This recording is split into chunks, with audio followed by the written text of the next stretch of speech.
आपका हमारे channel NSTI take info में स्वागत है। आज हम पढ़ेंगे बॉन्ड के बारे में कि बॉन्ड कितने तरीके से बनता है। इसको जानने से पहले सबसे पहले हम जानेंगे कि बॉन्ड क्या होता है। तो जैसे आप सिंपल अपने लैंग्वेज में समझ सकते हैं कि जैसे आपके घर में कोई चीज़ बनाना है, ठीक है, आपके घर में दाल बनाना है, तो अगर आपके पास दाल नहीं है तो आप क्या करेंगे, या तो बाज़ार से खरीदेंगे। तो इसी तरह से जैसे कि हम लोग अपने आम लाइफ में हमेशा कोई चीज़ आदान प्रदान करते हैं ताकि हम लोग की जो आवश्यकता है उसको पूरा किया जा सके, उसी तरह से जब यौगिक बनता है तो यौगिक में इलेक्ट्रॉन को या तो कोई एटम एक्सेप्ट करता है या डोनेट करता है या साझा करता है, ठीक है, ताकि उनकी आवश्यकताएं पूरी हो। अब पूरी होने की मतलब क्या होता है कि जैसे लिथियम है, ठीक है, लिथियम का कितना होता है, परमाणु क्रमांक 3 होता है, ठीक है। तो इसको कैसे लिखेंगे, 2,1। अब देखिए इसके लास्ट सेल में एक इलेक्ट्रॉन है, तो ये अस्थायी है, तो ये रिएक्ट करना चाहेगा, तो क्या करेगा, ये एक इलेक्ट्रॉन को त्याग दे या फिर 7 इलेक्ट्रॉन को ले ले। तो 7 इलेक्ट्रॉन लेना ज़्यादा महंगा पड़ जाएगा, तो इस वजह से क्या करता है ये कि ये एक इलेक्ट्रॉन को डोनेट करता है। ओके, तो अब ये एक इलेक्ट्रॉन को डोनेट करता है, तो इसकी ये प्रकृति हो गई। अब देखिए ये किसको डोनेट करेगा, इसी हिसाब से हम आपको समझ में आ गया क्यों, क्योंकि स्टेबलाइज फॉर्म में कोई भी एटम अपने स्टेबलाइज फॉर्म में होता है, एग्जिस्ट करता है या फिर होने की कोशिश करता है, तो इसी वजह से हम बॉन्ड पढ़ते हैं। अब देखिए बॉन्ड कैसे परफॉर्म हो जाता है, तो जब ये इलेक्ट्रॉन त्यागेगा तो कोई ना कोई बॉन्ड बनता है, समझ गए। आप पहले भी कार्बन देखे होंगे, तो ऐसे कभी कभी आपको इस तरीके से H H H इस तरीके से दिखता है, ठीक है। तो इस तरीके से E जो होता है इसको बॉन्ड बोलते हैं। तो ये एक अलग बॉन्ड है, कई सारे बॉन्ड होते हैं, तो हमको 3 तरीके का बॉन्ड जो होता है वो पढ़ना है, ठीक है। तो सबसे पहला बॉन्ड क्या है, वैद्युत संयोजी बंध, ठीक है, इसको बोलते हैं आयनिक बॉन्ड।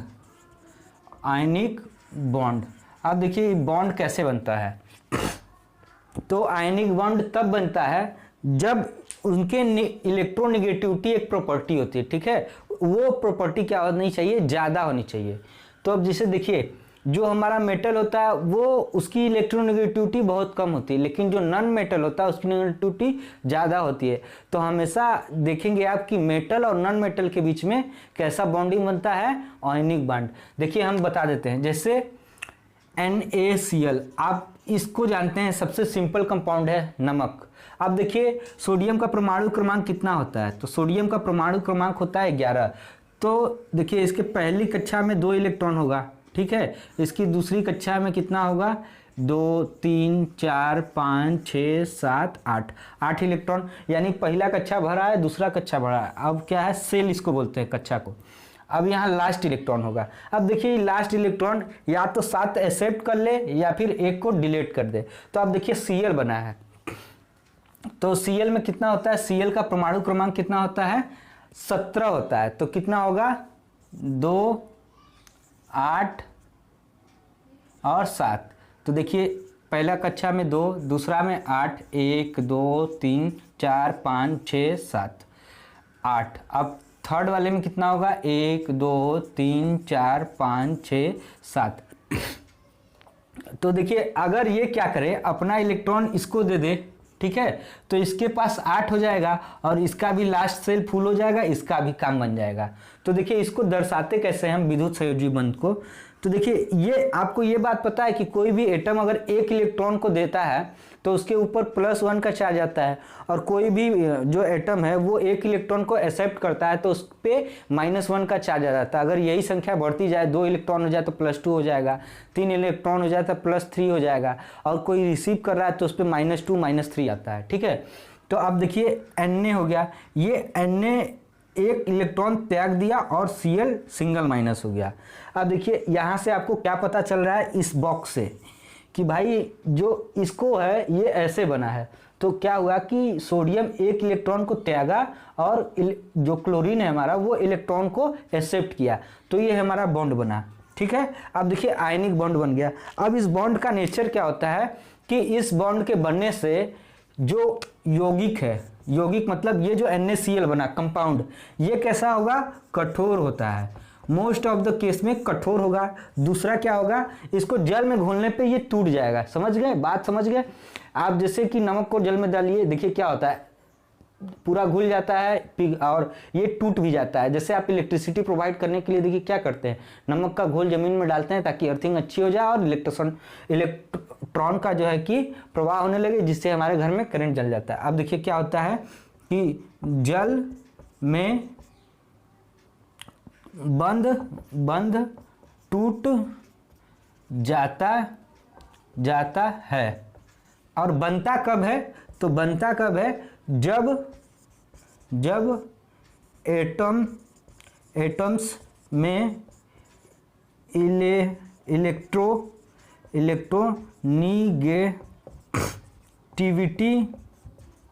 निगेटिविटी का अंतर ज़्यादा हो। बात समझ में आ गया। ये क्या है, कंडीशन है, ठीक है, कंडीशन है। और ये क्या है, प्रॉपर्टी हो गई। और बंध ये हो गया। ये आपके सिलेबस में है नहीं, एक्चुअली इसको हम इस वजह से बता रहे हैं ताकि आपको जो अगला चैप्टर पढ़ना है हमें कार्बन के बारे में, उसके बारे में हम जब पढ़ेंगे तो इस बॉन्ड का थोड़ा सा यूज होगा, इस वजह से हम। अब देखिए दूसरा बॉन्ड क्या होता है, तो दूसरा हमारा होता है कोऑर्डिनेट बॉन्ड, ठीक है। तो कोऑर्डिनेट बॉन्ड को क्या बोलते हैं, सहसंयोजक बंध, ठीक है। पहला वैद्युत संयोजी बंध, दूसरा हो गया क्या, जो है कि सहसंयोजी बंध, और तीसरा क्या होता है, उप सहसंयोजी बंध, ठीक है। अब देखिए सहसंयोजी बंध, अब देखिए ये बनेगा कब, इसको बोलते हैं कोऑर्डिनेट,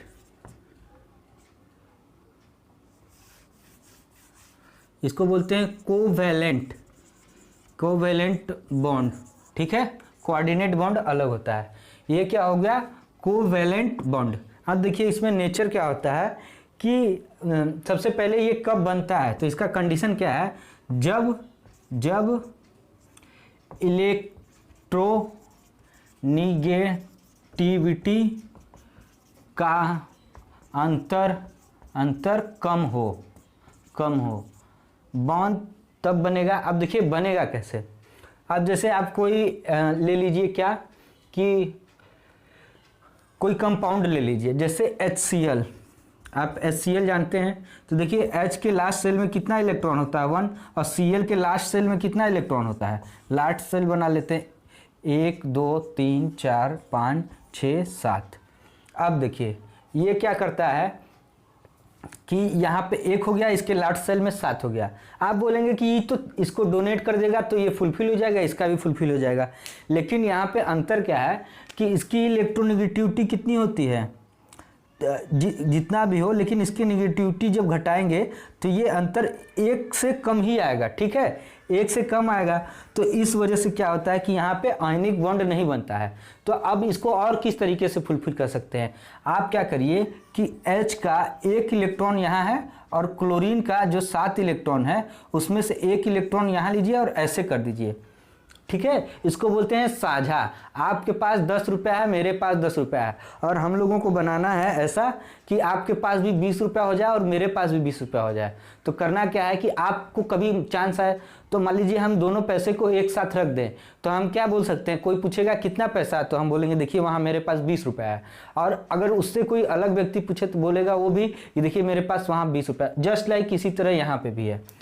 तो देखिए ये क्या हुआ कि 1 इलेक्ट्रॉन इधर 1 इलेक्ट्रॉन इधर, ये दोनों एक दूसरे से शेयर कर लिए।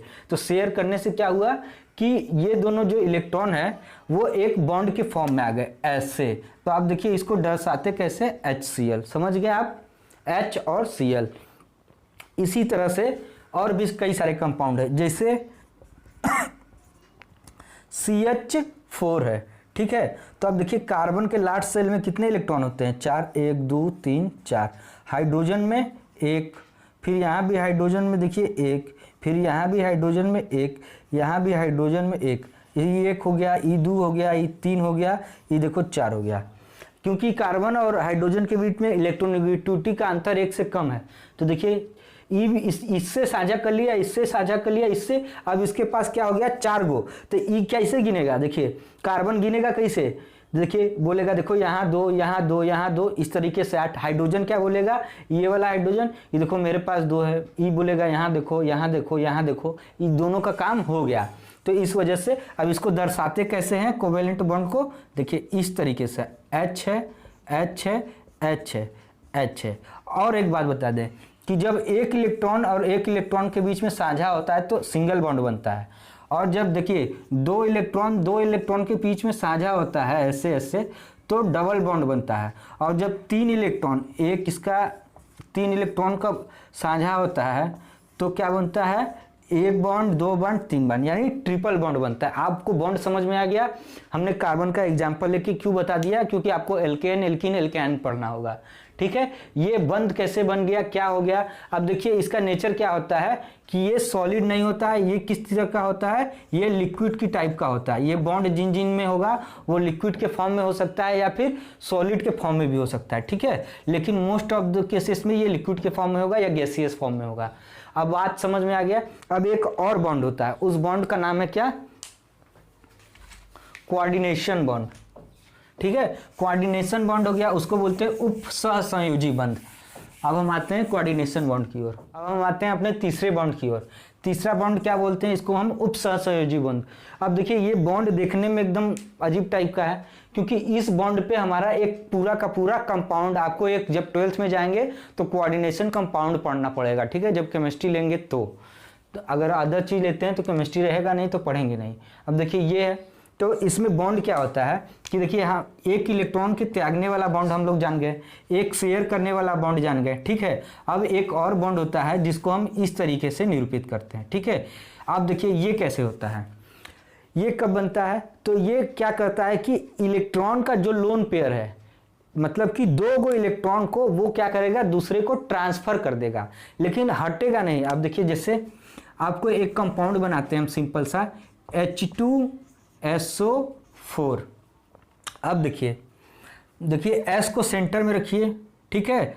S कितना बॉन्ड बनाता है, आपको ये बात पता है ना कि उसकी संयोजकता कितनी होती है, जितना लास्ट सेल में इलेक्ट्रॉन होता है। तो देखिए डबल बॉन्ड O हो गया, यहाँ पे सिंगल बॉन्ड O हो गया, यहाँ पे सिंगल बॉन्ड O हो गया, यहाँ पे H हो गया, यहाँ पे H हो गया। आप देखिए इसके लास्ट सेल में ये 2 बंध बनाता है। आपको पता है कि सल्फर के जो जितना ऑक्सीजन के लास्ट सेल में इलेक्ट्रॉन होगा उतना ही इसमें भी होगा, तो इसमें 6 होता है लास्ट सेल में, ठीक है।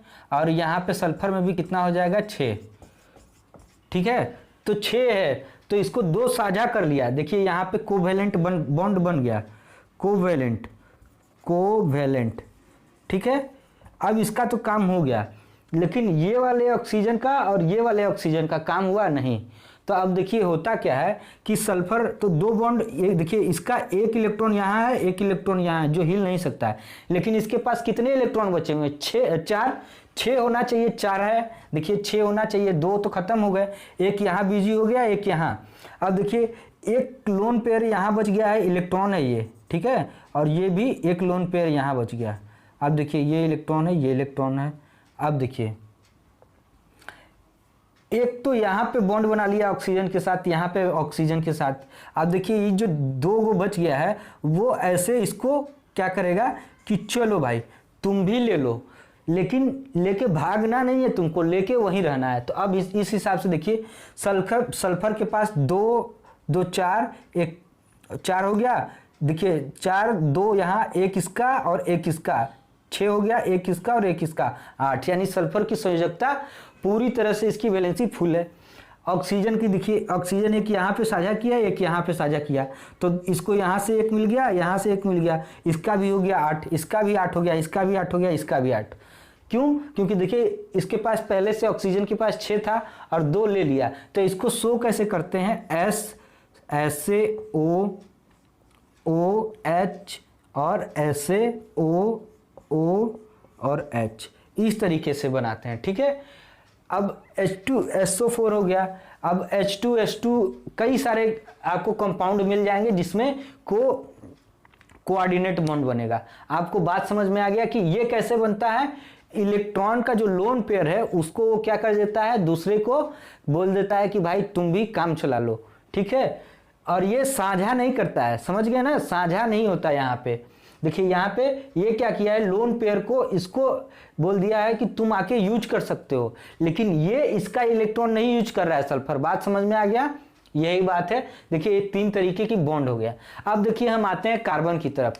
देखिए कार्बन क्या है कि एक ऐसा एटम है, कार्बन का देखिए दुनिया में जितने भी कंपाउंड है, ठीक है, उनमें सबसे ज्यादा कंपाउंड किसका है, किस एटम के थ्रू बना हुआ है, उसमें सबसे ज्यादा हमारा जो कंपाउंड है वो जो कि कार्बन के थ्रू बना हुआ है। इस वजह से हम लोग एक अलग से रसायन विज्ञान पढ़ते हैं, ठीक है। आपको अकार्बनिक रसायन तो पढ़ना ही है, आपको भौतिक रसायन यानी फिजिकल रसायन पढ़ना ही है, फिजिकल केमिस्ट्री। लेकिन आपको पता है कार्बनिक इसको बोलते हैं, ऐसे लिखिए, कार्बनिक यौगिक, ठीक है, कार्बनिक यौगिक इसको बोलते हैं ये हो गया कार्बनिक यौगिक। अब देखिए कार्बनिक यौगिक इतना ज़्यादा है, आप जोड़ जोड़ के खुद से ही बना सकते हैं। आप इतना ज़्यादा बना सकते हैं कि मतलब उसको गिन नहीं सकते कि कितने तरीके के हम कार्बनिक यौगिक बना सकते हैं, ठीक है। अब कार्बनिक को बोलते हैं ऑर्गेनिक केमिस्ट्री, ठीक है, ऑर्गेनिक केमिस्ट्री, ठीक है, बात समझ में आ गई। अब देखिए ये हो गया कार्बनिक यौगिक। अब देखिए कार्बन के पास ऐसा क्या गुण है कि अदर एटम्स के पास नहीं है। देखिए कार्बन कितना होता है, इसके पहले सेल में 2 इलेक्ट्रॉन और जो दूसरे सेल में है 4 इलेक्ट्रॉन होता है, ठीक है। ये जो गोल गोल है वो इलेक्ट्रॉन है। इलेक्ट्रॉन पे निगेटिव चार्ज होता है, प्रोटॉन पे पॉजिटिव होता है, और न्यूट्रॉन क्या होता है कि उस पर कोई चार्ज नहीं होता है। बाकी इलेक्ट्रॉन प्रोटॉन पे बाद में भी बात कर सकते हैं जब चैप्टर आएगा। तो अभी आपको इतना ही समझना है कि जो हमारा प्रोटॉन और न्यूट्रॉन है वो बंधन नहीं बनाता है, ठीक है, सिर्फ इलेक्ट्रॉन, और इलेक्ट्रॉन ही बहुत ज़्यादा काम करता है। तो देखिए 4 है। अब ये क्या करता है, जब भी किसी के साथ बॉन्ड बनाता है तो ये क्या करता है कि ये साझा करने की कोशिश करता है, उसका इलेक्ट्रॉन बार बार साझा करता है। इस वजह से क्या होता है कि इसका तो एक प्रॉपर हो गया। अब यहाँ पे कई सारे कंपाउंड आप चेंज कर सकते हैं, और कार्बन जो है कार्बन के साथ बॉन्ड बनाता है, सिंगल बॉन्ड बना सकता है, कार्बन के साथ डबल बॉन्ड बना लेता है, कार्बन के साथ ट्रिपल बॉन्ड बना लेता है। अब देखिए यहाँ पे 3 बॉन्ड हो गया, यहाँ पे फिर कार्बन, यहाँ पे फिर कार्बन, यहाँ पे फिर कार्बन, यहाँ पे फिर कार्बन, यहाँ पे फिर कार्बन, यहाँ पे फिर कार्बन। अब देखिए ये रिएक्शन होने के बाद क्या होता है कि ये जो है कि स्टैंडर्ड यौगिक बना लेता है, जिसका एक मीनिंगफुल वर्ड। अब देखिए सबसे पहले ऑर्गेनिक केमिस्ट्री के बारे में क्या बोला जाता था, तो ऑर्गेनिक केमिस्ट्री के बारे में एक वैज्ञानिक थे जिसका नाम था वर्जिलियस, या ऐसे ही। तो उन्होंने क्या कहा था कि कोई भी जो है कि ऑर्गेनिक कंपाउंड को हम लैब में नहीं बना सकते हैं। लेकिन उसके बाद उन्हीं के चेले आए तो उन्होंने सबसे पहले एक कंपाउंड बनाया। वो कंपाउंड क्या था, यूरिया था। यूरिया क्या होता है आप जानते हैं, और उन्होंने लैब में यूरिया बनाया था। यूरिया क्या होता है, यूरिन से बनता है। यूरिन मीन्स आपका जो पेशाब होता है उसमें यूरिया होता है, ठीक है। उसको सूखने के बाद देखेंगे आप वाइट कलर का बन जाता है, दिखता है। आप कहीं पे भी फर्श पे टॉयलेट गिरा दीजिए, उसको सुखा दीजिए तो वाइट कलर का। तो यूरिया एक वाइट कलर का होता है जो है कि कंपाउंड है। आप खेत में भी गेहूं या धान वगैरह किसी भी में आप देखेंगे वाइट कलर का यूरिया का जो है कि छिड़काव किया जाता है। तो यूरिया, तो सबसे पहले बनने वाला हमारा प्रयोगशाला में यौगिक क्या था, यूरिया था, ठीक है। ये बात समझ गए। तो ये इतिहास पे नहीं जाते हैं हम आते हैं कि मेन कॉन्सेप्ट क्या है। तो कार्बन के पास श्रृंखलन की प्रकृति होती है। कौन सी सबसे ज्यादा आपको यहाँ पे याद करना है, क्या, श्रृंखलन की प्रकृति जो किसी और के पास नहीं होती है। ये क्या है, इसका IMP पॉइंट है, इंपॉर्टेंट पॉइंट है। क्यों, क्योंकि यही एक ऐसा जो है कि कंपाउंड है कार्बन जिसके पास श्रृंखलन। और श्रृंखलन क्या होता है, ये जो चैन टाइप का बन रहा है ना, इसे एक दूसरे के साथ जुड़ रहा है, इसी को श्रृंखलन बोलते हैं। ये कितना बहुत बड़ा भी बन सकता है, ठीक है। इस वजह से इसके बहुत सारे कंपाउंड एग्जिस्ट करते हैं, आप बना भी सकते हैं बहुत सारे कंपाउंड। अब देखिए हर एक एटम का कुछ न कुछ क्या होता है कि उसका अपर रूप होता है। अपर रूप मतलब क्या, कार्बन कितने फॉर्म में एग्जिस्ट करता है। तो देखिए कार्बन कई सारे फॉर्म में एग्जिस्ट करता है। देखिए सबसे पहला और सबसे सिंपल होता है क्या, सबसे पहला और सबसे सिंपल होता है कि कार्बन, ठीक है। कार्बन मतलब जो काला कलर का कोयला या फिर किसी चीज को जला देते हैं काला काला हो जाता है, वो हो गया। तो सबसे पहले है कार्बन के फॉर्म में कार्बन। अब इसके अपर रूप कौन कौन से, इसके अपर रूप में पहला है हमारा ग्रेफाइट। ग्रेफाइट आप समझ गए, ग्रेफाइट। आप ग्रेफाइट कहाँ पे देखेंगे, पेंसिल का जो नोक होता है, पेंसिल जो ब्लैक कलर का दिखता है हल्का शाइनिंग वाला, वो ग्रेफाइट होता है। दूसरा क्या है, दूसरा क्या है कि डायमंड, ठीक है, हीरा। हीरा, हीरा भी कार्बन का ही अपर रूप है, ग्रेफाइट यानी कार्बन से ही बना है लेकिन स्ट्रक्चर अलग है। बात समझ गए, एटम जो सजा हुआ है वो सजावट में अंतर होने के कारण ग्रेफाइट जो है मुलायम हो जाता है और हीरा चमकदार बन जाता है, ठीक है। और तीसरा क्या होता है, फुलरीन होता है, ठीक है, फुलरीन हो जाता है। तो तीन, एक और है जो बाद में हम बता देंगे अगली क्लास में। तब तक के लिए आपको ये जानना है कि कार्बन के तीन अपर रूप होते हैं। समझ गए बात। आपको ये क्लास कैसा लगा, और आपको अगर कोई डाउट है तो आप जो है कि कमेंट बॉक्स में लिख के पूछ सकते हैं। उसके बाद आप ये वीडियो सब्सक्राइब कर लीजिएगा हमारे चैनल को। पूरा का पूरा आपको सिलेबस 10th का पढ़ाया जाएगा। और हम बार बार यही बोल रहे हैं कि गवर्नमेंट के ऊपर ध्यान नहीं दीजिए, क्योंकि वो 10th का रिजल्ट सीबीएसई का निकाल चुका है। क्योंकि उन लोग को पढ़ाई वगैरह से मतलब नहीं है। पढ़ाई आप करेंगे, आपको फायदा देगा, भले एग्जाम हो ना हो, लेकिन सब लोग पास हो जा रहा है। लेकिन उससे आपको चिंता नहीं लेना है, ठीक है। और आप ऐसे दोस्तों को भी शेयर कर दीजिए जो आपके विलेजेस में है, आपके आसपास के विलेजेस में, बहुत ज़्यादा फायदा होगा। धन्यवाद।